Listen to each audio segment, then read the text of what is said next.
Hey all, my name is Sherryn Gaworecki, and I am here with my co-host, Captain Matthew Tidman from Hampden Corps. And on today's podcast, we're going to talk about upcoming events like our annual Volunteer Luncheon that's happening tomorrow, and we're going to dig in deep on why the National Salvation Army Week is a really cool holiday. So let's get started. The Salvation Army is having their second annual Volunteer Luncheon tomorrow at noon at our office in Federal Hill. Our volunteers from our CSFP program, Angel Tree Christmas Assistants, Kettle Counters, Corps members, Feed More Mobile Canteen will be honored for their hard work and hours of service. Not only that, we have a very special award for our Volunteer of the Year. So stay tuned. On May 14th, the Salvation Army is hosting a wonderful event that you may want to take your mom to called Church in the Park. This is a free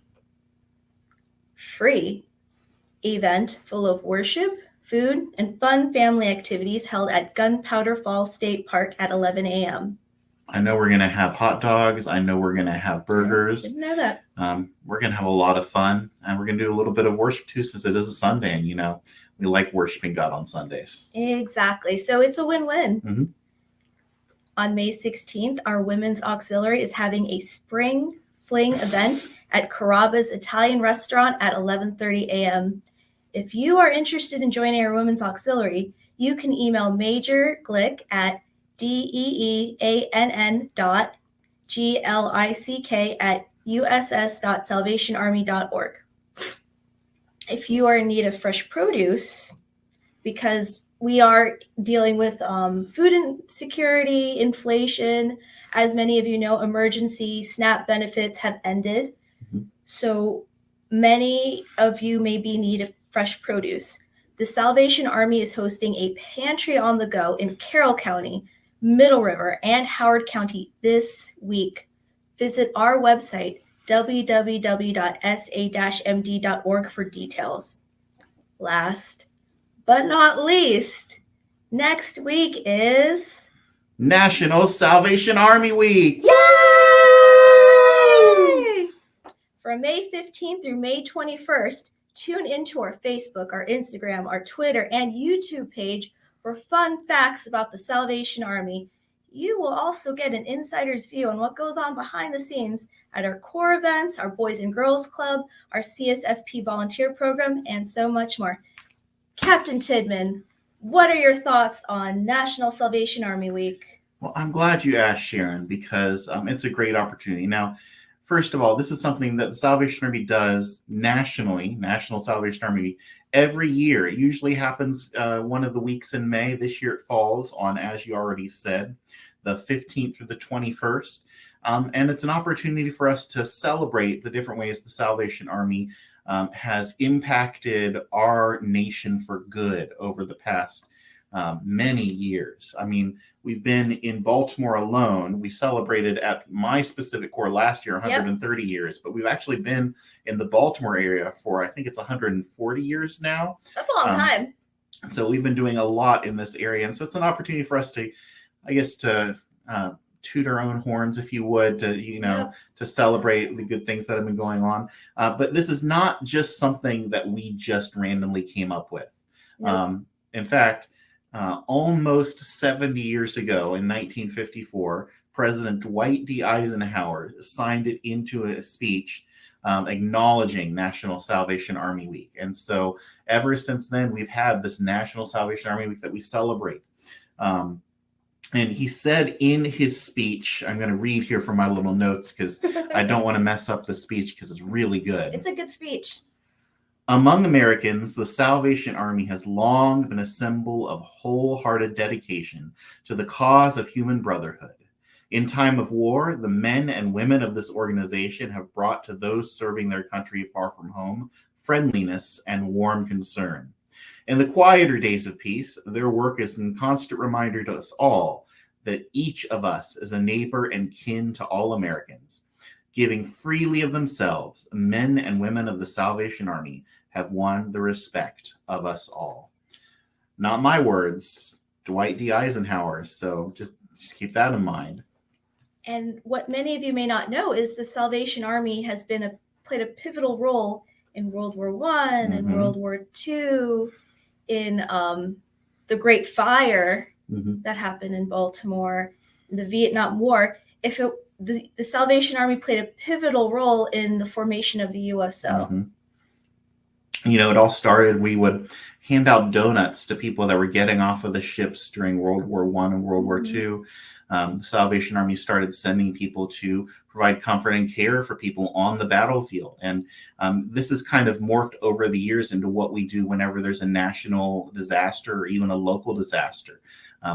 We want to go where people need their needs met, where people need to be cared for, and we want to make sure that we're giving them the dignity and respect that they deserve, and that they may not be getting otherwise in those difficult situations.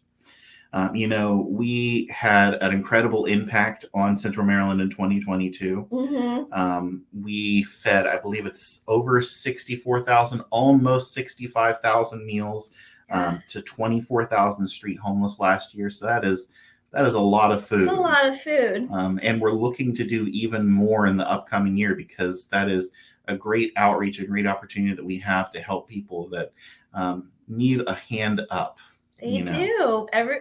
You'd be surprised. The people who need the most help will not say it to your face. They won't plead for help, but you'll see it in their eyes. And the Salvation Army is aware of the growing food insecurity that's going on in Central Maryland. And, you know, we help out with many other things. I know many of our viewers are going to be very familiar with the Angel Tree program. We help out thousands of children every year just in this area. That's not over the entire United States, just in this area. So I can honestly say that the Salvation Army provided over 1,500 gifts to children from 4 to 5 Title I schools. And, you know, it's about giving life-changing opportunities to people. One of our programs that we're very proud of and we feel is very beneficial to our communities is our Pathway of Hope program.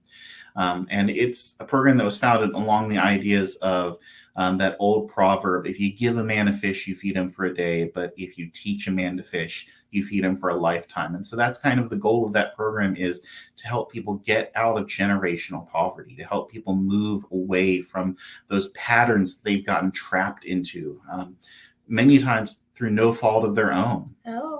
And so we are very excited about the opportunities we have to help others in difficult circumstances in all of the different things that we do.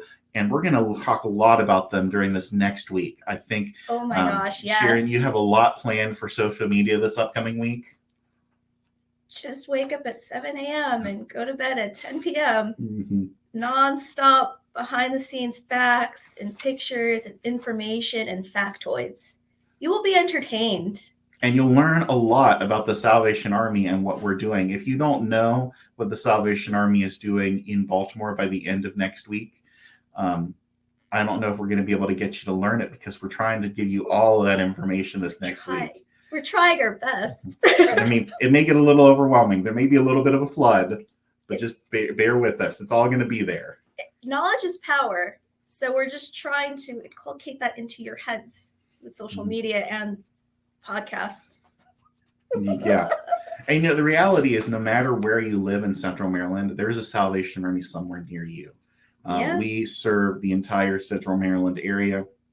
We have several different Salvation Army Corps, which are our church and service centers. We have individual service centers and boys and girls clubs that serve in several different locations. And everyone at each of those locations is passionate about doing the most good. Yeah. And did you know we have 200 Boys and Girls Club members, and it's still growing. It's still growing. And interesting enough, we would have even more members, but we are also looking for donations for a new vehicle. Yes, transportation has become a huge issue, because we can't get all the kids there safely and legally, and we want to make sure that we're doing that and we're protecting them when they come in. So we're always looking for help with that. If you're interested, give us a contact. We'd love to hear from you. You can always donate at our website, www.sa-md.org. And there you have it. Tune in next week to learn more about what's going on with the Salvation Army, and we look forward to celebrating National Salvation Army Week with you. It's going to be a blast.